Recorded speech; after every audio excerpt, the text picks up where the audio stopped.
Ballari banner ಗಲಭೆಯಲ್ಲಿ Rajashekhar ಸಾವನ್ನಪ್ಪಿರುವ ವಿಚಾರಕ್ಕೆ ಸಂಬಂಧಪಟ್ಟಂತೆ ರಾಜಶೇಖರ್ ಮನೆಗೆ ಶಾಸಕ ನಾರಾ ಭರತ್ ರೆಡ್ಡಿ ಭೇಟಿಯನ್ನ ನೀಡಿದ್ದಾರೆ. ಮೃತದೇಹದ ಅಂತಿಮ ದರ್ಶನವನ್ನ ಪಡೆದಿದ್ದಾರೆ ಭರತ್ ರೆಡ್ಡಿ. ಬಳ್ಳಾರಿ ಬ್ಯಾನರ್ ಗಲಭೆಯಲ್ಲಿ ರಾಜಶೇಖರ್ ಸಾವನ್ನಪ್ಪಿರುವ ವಿಚಾರಕ್ಕೆ ಸಂಬಂಧಪಟ್ಟಂತೆ ರಾಜಶೇಖರ್ ಮನೆಗೆ ಶಾಸಕ ನಾರಾ ಭರತ್ ರೆಡ್ಡಿ ಅವರು ಭೇಟಿ ನೀಡಿದ್ದಾರೆ. ಮೃತದೇಹದ ಅಂತಿಮ ದರ್ಶನವನ್ನ ಪಡೆದಿದ್ದಾರೆ ಭರತ್ ರೆಡ್ಡಿ ಜೊತೆ ಕಂಪ್ಲಿ ಶಾಸಕ ಗಣೇಶ್ ಕೂಡ ಆಗಮಿಸಿದ್ರು. ಅವರು ಕೂಡ ಅಂತಿಮ ದರ್ಶನವನ್ನ ಈಗಾಗಲೇ ಪಡೆದುಕೊಂಡಿದ್ದಾರೆ. ಕುಟುಂಬಸ್ಥರಿಂದ ರಾಜಶೇಖರ್ ಅಂತ್ಯ ಸಂಸ್ಕಾರಕ್ಕೆ ಈಗಾಗಲೇ ಎಲ್ಲಾ ರೀತಿಯ ಸಿದ್ಧತೆಯನ್ನ ಮಾಡಿಕೊಳ್ಳಲಾಗಿದೆ. ಬ್ಯಾನರ್ ಕಟ್ಟುವ ವಿಚಾರದಲ್ಲಿ ಗಲಾಟೆ ನಡೆದ ವೇಳೆ ರಾಜಶೇಖರ್ ಸಾವನ್ನಪ್ಪಿದ್ರು. 28 ವರ್ಷದ ಕೈ ಕಾರ್ಯಕರ್ತ ರಾಜಶೇಖರ್ ಸಾವನ್ನಪ್ಪಿದ್ರು. ಮಿಸ್ ಫೈರಿಂಗ್ನಿಂದಾಗಿ ಮೃತಪಟ್ಟ ರಾಜಶೇಖರ್ ಮನೆಗೆ ಶಾಸಕ ನಾರಾ ಭರತ್ ರೆಡ್ಡಿ ಅವರು ಈಗಾಗಲೇ ಭೇಟಿಯನ್ನ ನೀಡಿದ್ದಾರೆ. ವಿಮ್ಸ್ನಲ್ಲಿ ಮರಣೋತ್ತರ ಪರೀಕ್ಷೆ ಬಳಿಕ ಮೃತ ರಾಜಶೇಖರ್ ಶವವನ್ನ ಹುಸೇನ್ ನಗರದ ಅವರ ನಿವಾಸಕ್ಕೆ ಈಗಾಗಲೇ ಸಾಗಿಸಲಾಗಿದೆ. ಮನೆಗೆ ಭೇಟಿ ನೀಡಿ ಪಾರ್ಥಿವ ಶರೀರದ ಅಂತಿಮ ದರ್ಶನವನ್ನ ಪಡೆದಿದ್ದಾರೆ ಶಾಸಕ ಭರತ್ ರೆಡ್ಡಿ ಜೊತೆ ಕಂಪ್ಲಿ ಶಾಸಕ ಜೆಎನ್ ಗಣೇಶ್ ಕೂಡ ಆಗಮಿಸಿದ್ದಾರೆ. ಶಾಸಕ ಜೆಎನ್ ಗಣೇಶ್ ಅವರು ಕೂಡ ಈಗಾಗಲೇ ಮೃತದೇಹದ ಅಂತಿಮ ನಮನವನ್ನು ಸಲ್ಲಿಸಿದ್ದಾರೆ. ಮೃತದೇಹಕ್ಕೆ ದೃಶ್ಯಾವಳಿಗಳಲ್ಲಿ ನೀವು ಕೂಡ ಇದೀಗ ಗಮನಿಸ್ತಾ ಇರಬಹುದು.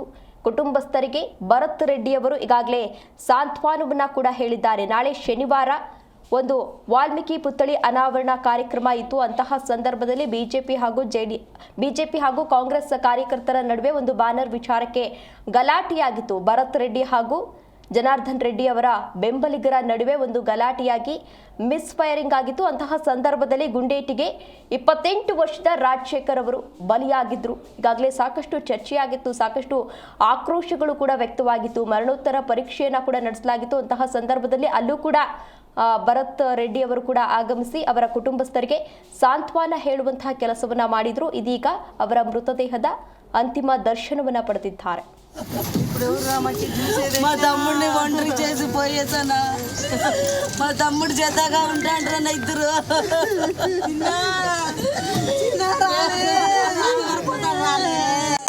రాలేని ఒంటరి చేసి పోయాడు. లేడు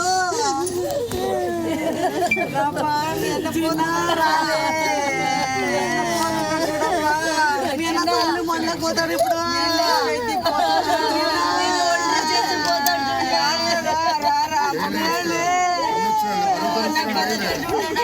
కదరా వచ్చిన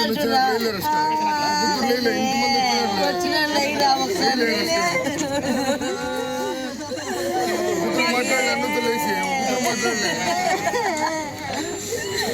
లైరా మీ తమ్ముడు లేపుతాడు. లైరా వాళ్ళు లోన్లే బాధపడతాడు.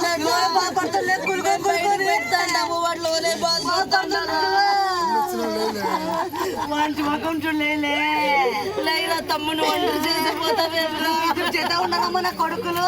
నాకేం దేవుడు చేతగా ఉంటాడు కదరా. ఏమన్నా చేతగా ఉంటాడు. నీకేమ్మా ఇద్దరు కొడుకులు ఉన్నారు అంటే నేను మా తమ్ముడు నీకేమమ్మా ఇద్దరు కొడుకులు ఉండారంట అంటే మా తమ్ముడు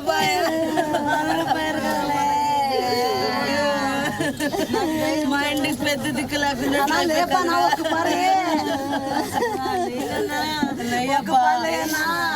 భరత్ రెడ్డి అని వచ్చిన చూడా మా ఇల్లు ఉండడు నాకు అంటే లేరా చేసుకోదు కానీ